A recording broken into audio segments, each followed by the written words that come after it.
მომესმა თუ ნამდვილად იმაზე იყო საუბარი, რომ ამ აქციების დროს პოლიციელების მხრიდან რაღაც მიუღებელი მოქმედება ხორციელდებოდა ჟურნალისტების მიმართ, იმიტომ რომ მეუცნაურა ნამდვილად კვირების მანძილზე პოლიციელები იცავდნენ ამ ქვეყანას, ამ ქვეყნის სტაბილურობას და თითოეული მოქალაქის უსაფრთხოებას და სიმშვიდეს და მშვიდობიან ცხოვრებას.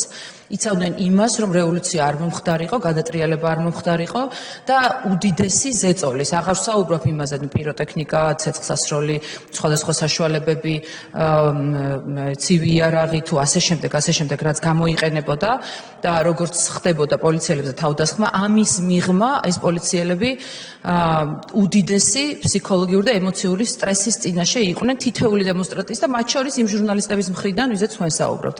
თუმცა არც ერთი ფაქტი მე არ მინახავს, რომ პოლიციელების მხრიდან ყოფილიყო ჟურნალისტებზე რაიმე არაკორექტული, ან თუ რაღაც ერთეულ შემთხვევაზეა საუბარი, ეს არ შეიძლება რომ იყოს განზოგადებული და აქვე დავამატებ, რომ მათ შორის თქვენს ანგარიში არ ყოფილა, მაგალითად ის, რომ დემონსტრანტებმა დამიზნებით ესრულეს პიროტექნიკა, საზმაო, საზოგადოებრივი მაუწყებლის ჟურნალის. გთხოვთ გამიგრძელოთ კითხვის დრო. დიდი მადლობა.